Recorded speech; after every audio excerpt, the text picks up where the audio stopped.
We're at 27 and holding, so Go ahead and get started. might as well, I think. Okay. All right. Hello, everyone. Welcome to our first sneak peek. My name is Jessica Mizrandino. I work for AFL in Duncan, but I also serve on the board for TED at the Top, and I am the current Pique committee chair. As I mentioned earlier, if everyone can put your name and organization in the chat so we know who you are and where you're from. And how many of you guys have attended a Pique before? Okay. Hang on, bear with me one second. So Pique is our annual young professional event where we do networking and professional development. Unfortunately, due to COVID, that was not able to happen this year. So it has been postponed until April 2019 or 2021. So to replace Pique, we had to come up with an idea to kind of continue providing networking and professional development while we're all quarantined or working from home and not getting to see everyone as we normally do. So we came up with Sneak Peek, and they will be done periodically to provide that professional development and networking sessions, and to let us all kind of get together in a different way than we normally would. The first event today is a trivia hour. We have some local upstate trivia questions we'll be asking. And then after this one, we're kind of considering this one the icebreaker event. So afterwards, our next event will be more professional development training. But please make sure to put on your calendars for Pique of 2021. It's April 19th, and it will be at the Huguenot Loft Mill in downtown Greenville. I'd like to thank all the sponsors that are listed on your screen. And thank you to all the committee members who have dedicated their time and energy and thoughts and ideas to come up with this sneak peek. And now we will do a quick little icebreaker to get started. If everyone will turn on their cameras, we're gonna do a little scavenger hunt. So the first item, if you all can look in your area around you and see if you can find a mask. We all have a mask right now, right? That's the most popular thing there is. So just put it on, show us all what you got. Mine's very basic.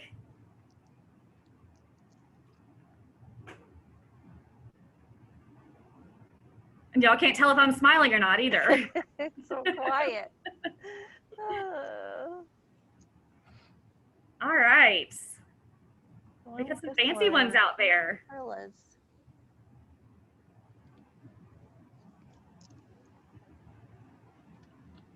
Great, that's awesome.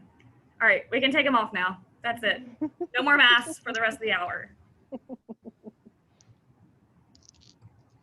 So now if you can look around you and find something blue.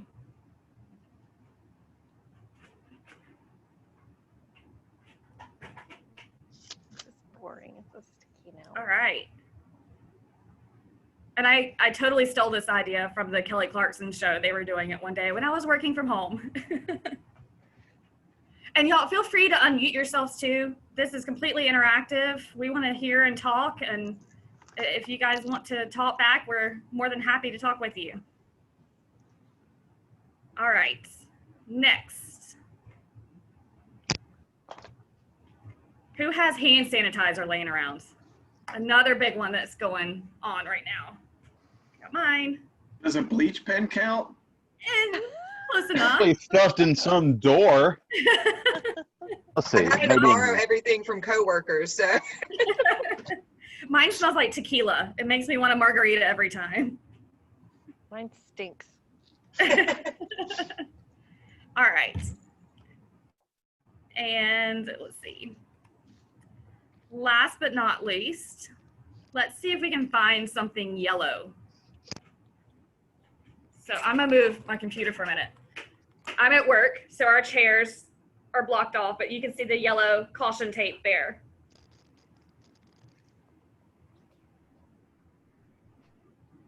Lots of sticky pads.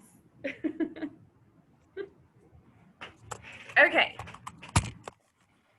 Now we're ready to start jumping into our trivia. Let me introduce to you guys Jason Weidman. He is on the committee. He has just recently joined the committee, and he has so graciously accepted our offer to become our MC for the event today. So he's going to be asking all the trivia questions. Jason, say hello. How's everyone doing? Hey, Jason, how are you? There we have it. My name's Jason Weidman. I am, as Jessica said, happy to be a new member of the Pique committee, and I work at ScanSource, and some of you, I know we've got people from all over the upstate here. So ScanSource is in Greenville on good old Pelham Road.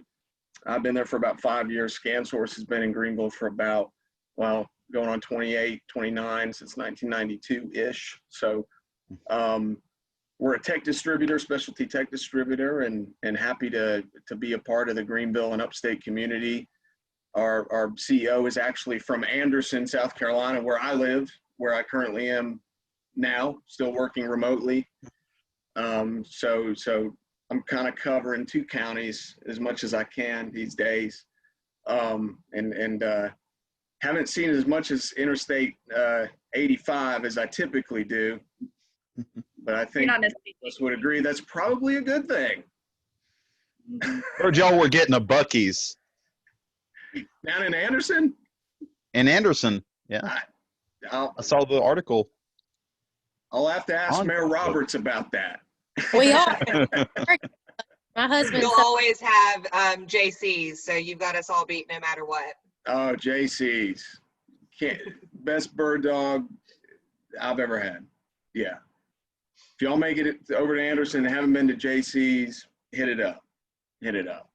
It's worth the drive. We should have put that in our trivia questions. No, just kidding. So we have some really great trivia questions we just wanted to run through. We're going to give, since we're virtual, 10 seconds to answer each question. We decided not to do multiple choice. So what we're going to do is I'm going to read the question.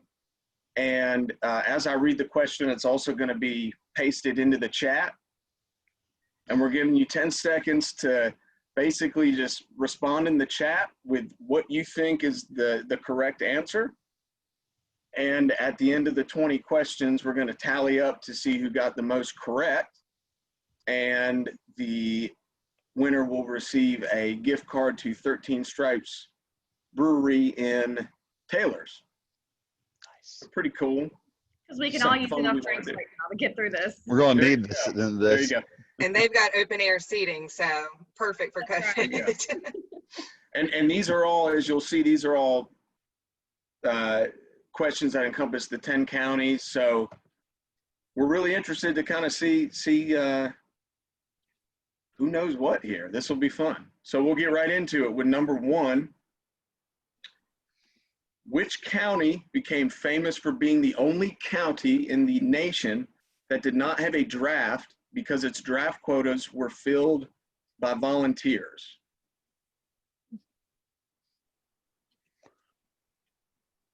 We're making it hard on Monday. This is one of the 10 counties that 10 at the top supports.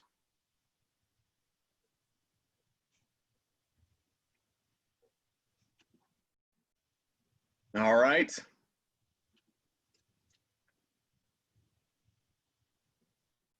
Question number 2. What is the state animal of South Carolina?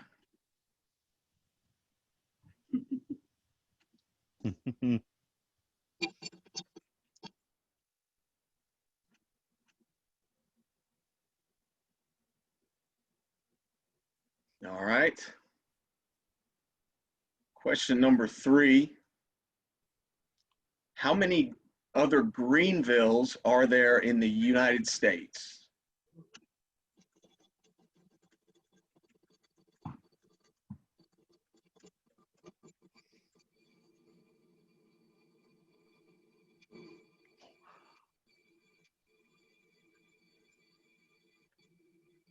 All right.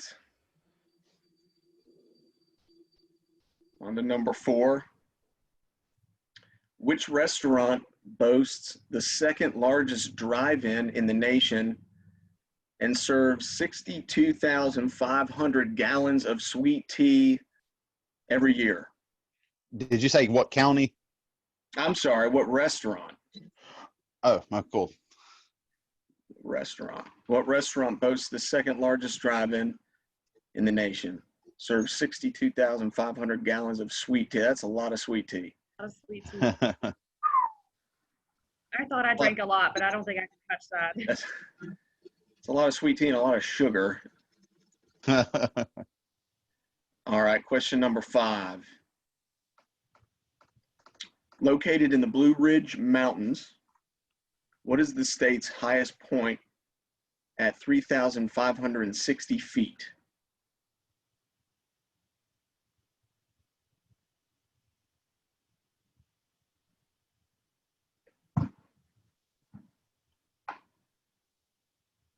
All right, now I Alright. have a feeling that people are starting to see what's in the chat and then writing what's in the chat. Guilty. But if you know it's wrong, then No. Maybe we'll have like one Do that, outlier and one of them that'll have the right answer. Number 6. This Abbeville native was the first vice president born as a United States citizen.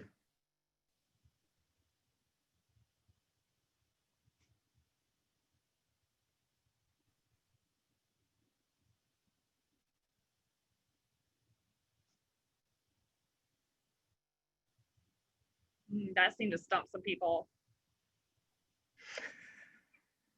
All right, that's it on that one. I gave a little extra time. No, not enough. Too much time for Googling. Number 7, which county is known as the Old Iron District?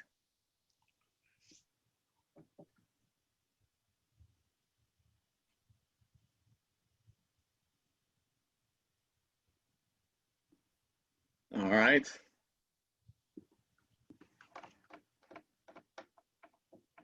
Number 8, what city is the home of the South Carolina Tennis Hall of Fame?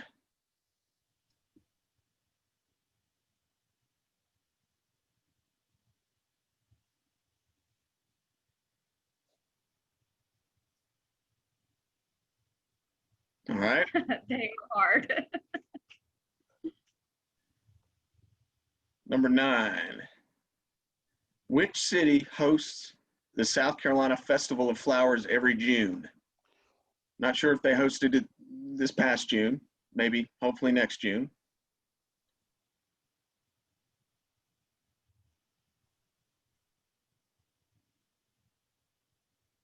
All right. On to number 10, halfway through. The town of 96 is approximately 96 miles from what other town?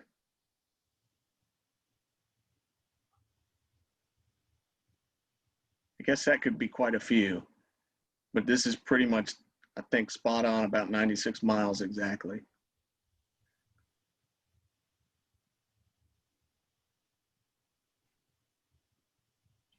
All right. Number 11, the Musgrove Mill State Historic Site is located in which county? Musgrove Mill State Historic Site.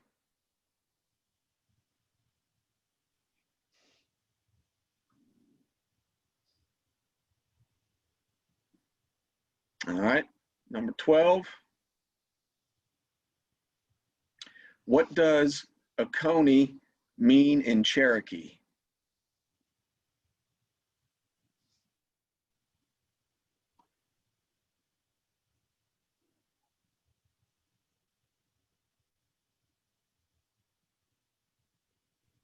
All right. Number 13. The town of Clinton went by what name until 1852? Clinton.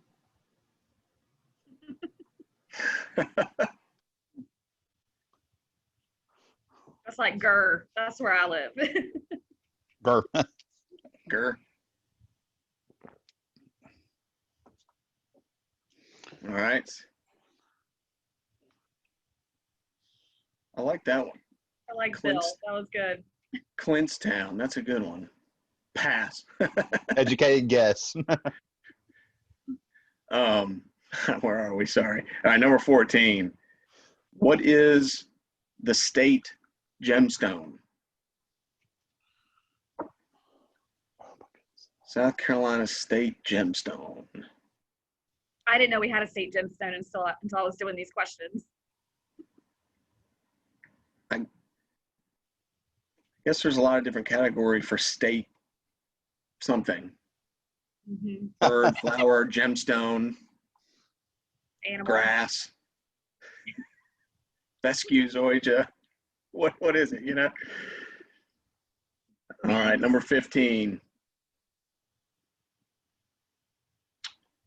Which county is home of more per capita international investment than anywhere else in the country and hosts more than 110 international firms? Per capita international investments than anywhere else in the country and hosts more than 110 international firms.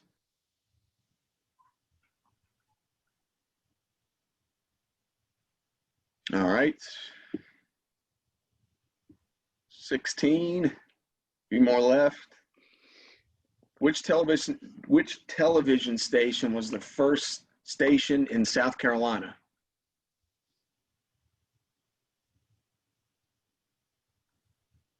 And you could do the call letters or the channel number.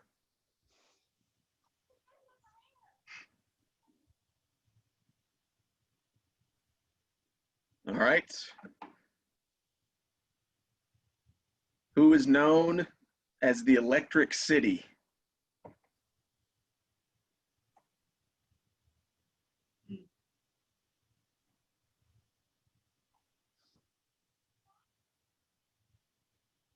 That one was too easy. Oh no, you don't get a second guess, Did I Mr. just give it I'm away? kidding. Kidding. We'll go back through when we finish while we're tallying up, and we'll do the answers on all these too. But that one was Anderson, so good job, everyone. Number 18. This Upstate University was founded in 1889 and was initially established as an agricultural college.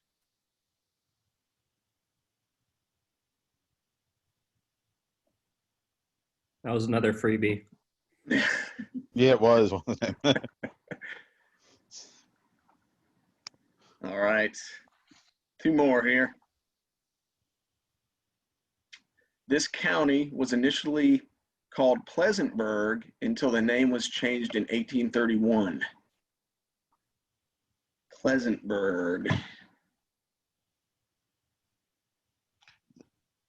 That was one too many L's. We're not judging on spelling. Yeah. Oh, thank goodness. All right, last question. That could be the tiebreaker. There you go. Oh, spelling? Yeah. Last question Brownie here. points. Yeah. Which town is known as the smallest town in South Carolina to construct a Carnegie Library? Smallest town in the state with a Carnegie Library.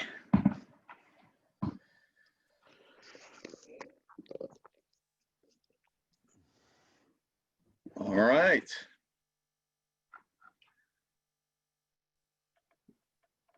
I think Justine is going to get working on tallying up some answers there. And we got a couple things we wanted to do while we're doing that. Just wanted to kind of run through all the answers and then open it up for another discussion on return to office and how everyone's kind of navigating that right now and how their companies are doing with that. But just want to run through these. Number one, which county became famous because they didn't have a draft? That was Union. The state animal is the white-tailed deer. There are 29 other Greenvilles in the nation. Now, I don't know. Now, Jessica, was that specific to the spelling of how we spell Greenville? Because there are some different spellings out there, or was that just the name?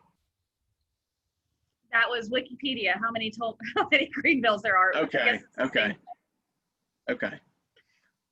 I don't know if Sorry? I don't know if it counted by spelling or I if gotcha. it was exact. The Beacon, the famous Beacon restaurant in Spartanburg, second largest drive-in, and a lot of sweet tea. A lot of onion Who's rings the too. Beacon? Don't they just pack those And they're onion both rings good. on top? Oh yeah. But it's awesome. Sassafras Mountain, I think everyone got that. Highest point. John C. Calhoun, number 6. The Old Iron District is Cherokee County. The South Carolina Tennis Hall of Fame is in Belton. The Festival of Flowers in June is held in Greenwood. Kiwi is apparently 96 miles, almost exact from 96. The Musgrove Mill State Historic Site is located in Lawrence. Oh, Oconee means land beside the water in Cherokee. Makes sense. The town of Clinton went by the name of 5 Points until 1852. Our state gemstone is amethyst. Spartanburg leads in international investments from and more than 110 international firms per capita. SPA was the first television station. Anderson is the Electric City. Clemson had an egg school, or I'm sorry, was established as an egg school. Still has a really good egg school. Greenville was actually initially called Pleasantburg until 1831. And which town is known as the smallest town in South Carolina to construct a Carnegie Library was Honey Path. So there we go. So is Justine still tallying those up? We wanted you guys to kind of unmute and we wanted to just kind of have a discussion. I find this fascinating how businesses are all kind of doing this return to office a little differently. You know, some I think have decided to go fully remote through the end of the year. Others came back in June. Others came back maybe after the 15 initial days that everyone thought we were going to be home. And then, you know, the big guys like Salesforce and some of those are fully remote through 2021. I think Jessica has a good example of kind of what they did there, but at ScanSource, we're phasing back right now. We have a lot of the executive team back in the office, but individual contributors and even some management isn't really expected to go back until anytime next year. And they've got all sorts of stuff the facilities team did with sanitizing stations and putting those new kind of pull handles on the doors where you can pull them open with the inside of your elbow. I've seen a lot of the ones on the doors too that you do with your foot now out in public, which someone's making a fortune Yeah. Had those installed. Yeah. So anyone who kind of wanted to share, I don't know, Jessica, do you kind of want to share what you guys did back in June, July? And then we just wanted to open it up for a few minutes to discuss, since this is such a big part of our lives right now. And it looks like a lot of us might still be at home. I am. It'd be cool if I had an office this big at work, but I don't. Yeah. So obviously you guys saw I'm back at work. We've been back since about the middle of July. We did 3 different phases. And the initial first phases up until about last week, we had zones. And so upstairs was a zone, downstairs was a zone. You couldn't cross zones. And then last week they decided to say that we could have some common meeting rooms. But the doors are pretty much open in the interior. So you don't really have to touch a whole lot of doors except the bathroom door, and that's got a footstool. You could only walk one way, but they have changed that as well. So now that we are still wearing our masks, we can walk different ways down the hall. We are still wearing masks. Still have to use sanitizer and sanitize a meeting room anytime you leave from there. But we've been at work for several weeks, and I feel like it's pretty safe. At first I was a little sad to go back to work. I had finally gotten in the hang of working from home and got my children back in daycare, so it was kind of nice having some quiet at home. But it was good to get back and see faces as well.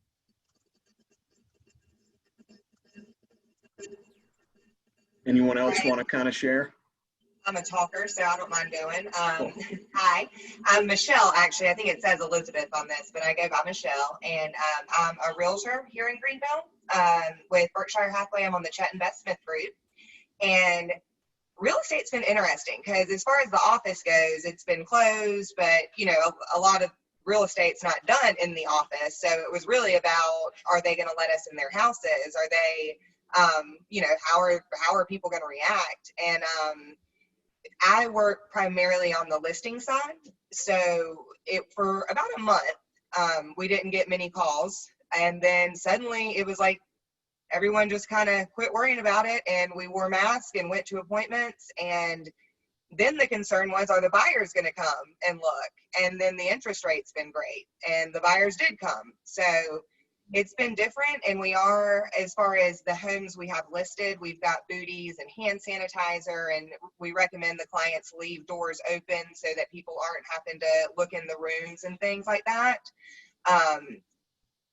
But it's been surprising, and I mean, I don't know about everywhere in the upstate, but specifically Greenville is booming right now. So it's been interesting seeing that still thrive in a different way through COVID. I didn't see any other familiar faces in real estate, but I'd be interested to hear. I hadn't scrolled through everything, but I'd be interested to hear if anyone else was in it on the showing side. Elizabeth, did you find that things kind of picked back up, possibly because people saw the walls of their current home a little bit too much? And Yes, like, I want to change. Yeah, I think they realized a lot of the flaws, and they had time to look. I mean, they were at home looking at what else was out there and seeing those other subdivisions, and everybody was on Zillow and checking out what was out there and what their home may be worth, and people got excited. So it was the boredom, and it did make for some fun clients too when they had all that time on their hand to critique things. So good times all around for everybody.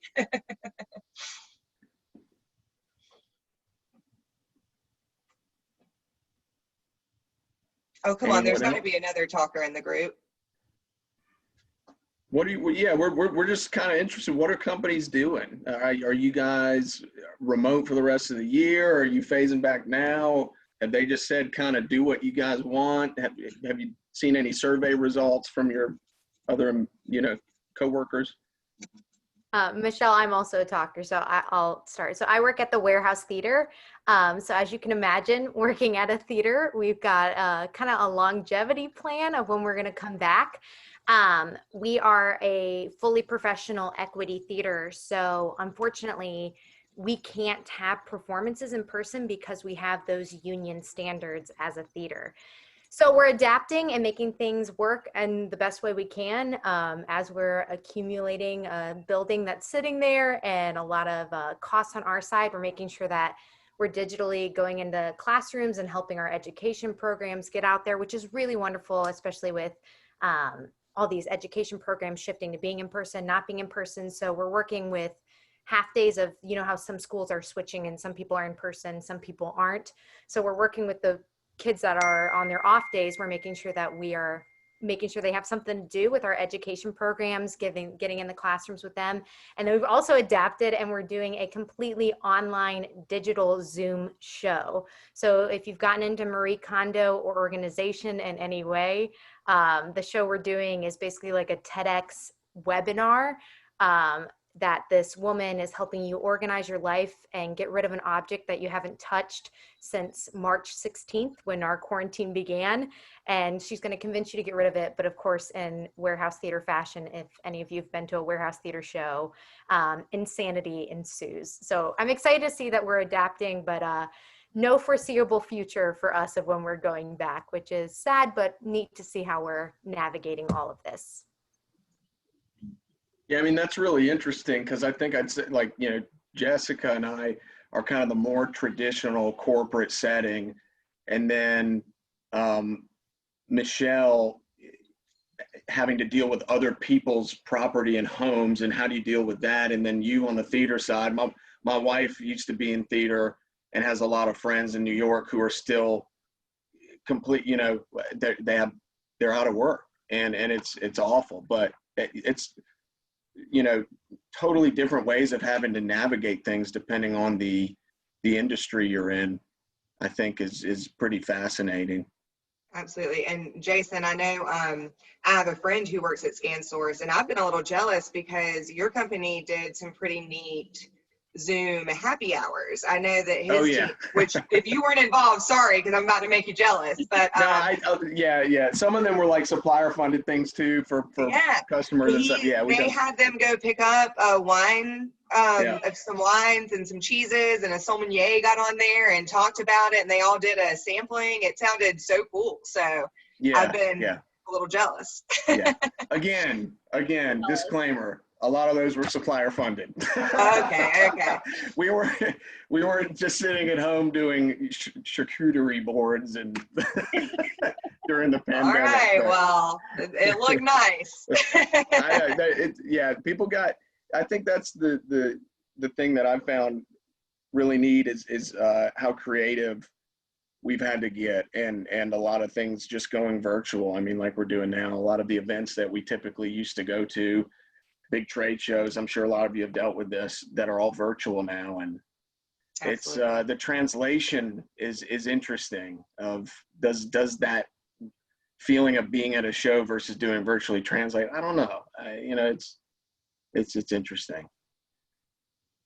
Megan, I saw in the chat, you have been remote for 9 years. I think a lot of us are jealous. Yeah, in my industry, nothing really changed. I do in-home parties, and so I'm in sales. And so I was typically out of the house 4 nights a week doing parties, but I do most of my like back-end work here at the house. So we just switched to virtual parties and just started loading, instead of 4 separate parties 4 nights a week, we just put them all on the same Zoom. So I actually don't have to wear real clothes any more or less than usual. I can be in pajamas literally for 6 days a week and maybe for an hour or 1 day a week, put on hair and makeup and real clothes. It's been kind of nice. That's awesome. So we're slowly starting to re-enter. And it's been a lot of fun to have that connection. But it's also helped us virtually to be able to, I think I was in 6 states last Thursday, and I couldn't do that typically at an in-home party. So being able to expand my network and my circle of influence that way has been really great for my business. Yeah, that's interesting. You know, I'm not in sales, but we have obviously a huge sales team, and And that was one thing at first that was kind of scary, you know, how are they going to see customers or, you know, and I think a lot of them have actually found, is it really necessary to fly all over the world to meet customers, or can we do this, you know, on Teams or Zoom or WebEx, whatever? Again, really interesting. Justine, you had a good thought about the folks in education on the university side, or anyone want to weigh in, kind of how things are going from an education standpoint? I can touch base. It's kind of tough. So I'm Sarah Butler, so I'm at USC Upstate in the College of Business, and so it's been interesting. I also participate with the formerly Spartanburg Area Chamber of Commerce, but now Spartan One Inc. They did some rebranding about 2 weeks ago, and it's kind of like the same general consensus. It's between faculty and students, and so with students, you have a good set of people who want to have classes in person, who are paying a lot to go to school, and they can't be in person. And then some things like math, science, where you might really want to be in person and get that face-to-face lecture and be able to ask questions, has really been a struggle. So I can say from the USC Upstate perspective and USC system that we have really gone to virtual, like a lot of this virtual teaching. Live virtual sessions where you still have the lecture, you can still ask those questions, and some of it's pre-recorded, some of it's actually live, but having some type of face-to-face component without actually being in person. But we do have face-to-face classes with very limited capacity, like we can't have more than 50% of people in a classroom for that capacity. So say, for instance, a classroom holds 40 students, you can have about 19, well, to say 20 people, but you also have to take account for the professor. So there are those adjustments. We were all issued lovely masks from the university. We all have PPE, you know, so we have thermometers and Clorox. Nice branding, good branding. A little bit of everything.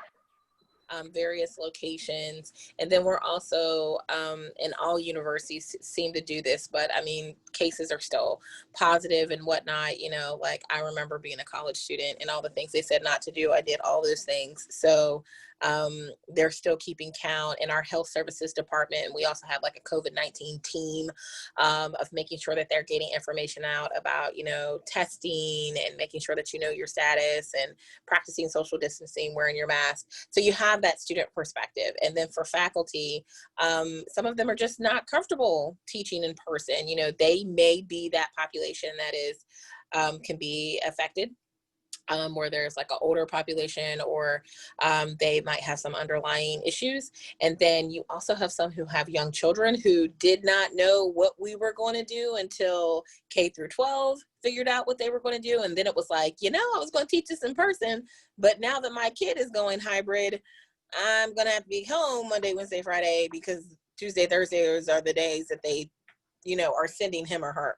So there's definitely been adjustment. So more than anything, I think our mantras have been be patient and flexible, and this too shall pass, because we're all talking in terms of when we can come back in person, when this, then we will do things like that. And I think the common trend is we will never completely go back to not having virtual. Virtual is going to be a part of our framework from here on out. Very interesting. And I'm in the office, but Gotcha. From the supervisor standpoint, I mean, essential workers definitely had to come, like they can't do their work at home. They have to come to the building. So anybody who's in housekeeping or maintenance has to come in. From an advisory standpoint, you know, I've seen faculty who have not come to the building at all. But I report every day, and I have staff that reports to me, and I have them on a hybrid schedule. So it really just depends on what you do and how you do it and how you can get that done effectively. So each institution has some type of response team. Each institution has a plan for students, a plan for faculty, and we're really just trying to weather this storm. Do you have a big out-of-state population there? It's really interesting because we have student athletes, and many of our student athletes are international. Mm. So a good chunk, we do have a lot of South Carolinians who attend USC Upstate. However, one thing that has hit us pretty hard is that our international travel. So there was something a few months ago where you all may have seen where, you know, with colleges and universities, students would have to be enrolled in an in-person class in order for their visa to be approved. And then there was like a huge stink, and Harvard was involved. And anyway, the Trump administration decided to waive that. And so our international students, fortunately, were not forced to have to be in the US in order to attend classes. So that actually worked out better in their favor. So we have quite a few students who are able to continue, you know, their last semester or their last year virtually because we have that option. So we've definitely been hit with our students that go outbound and inbound who are coming to Upstate. So everyone's staying put. That really hurts things. But on another level, you know, we've also had some people who are at more, you know, expensive institutions who are like, well, why am I going to go? I'm not going to mention any schools, but I'm just saying, you know, Upstate's very reasonable in price. And they're like, well, why am I going to go to this private school or so on and so forth when I can go here and finish some general education courses? And I'm like, that's a good idea. So, and there's the same thing with technical schools too, as well. So SEC's kind of seeing the same thing, Greenville Tech. So Yeah. Busy. We've been really busy. Oh, I'm sure. A whole new set of elements to have to take into consideration that you've never dealt with before. You know, I like your statement on, you know, this too shall pass. I mean, we're all dealing with it in a different capacity, and there's not a single person that isn't having to change some element of their life. And anyway, well, that's thanks for sharing, Sarah. Did anyone else want to share? I think we've got our winner on the question side, on the trivia side.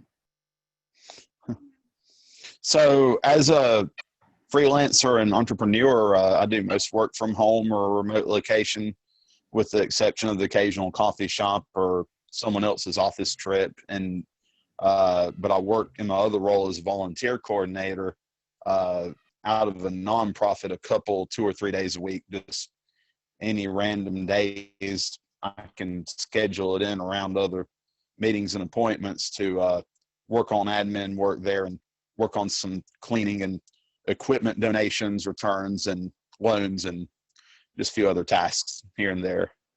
So I've had a good balance of the working from home and being quarantined at home and having to put myself out there with a mask on and being gloved and keeping a social distance. And my church was one of the first houses of worship to start gathering back together outside, and then inside a month later from April to May, after a few online services. And so our church is mostly people from their teens through their 40s, with just a few older but very healthy couples.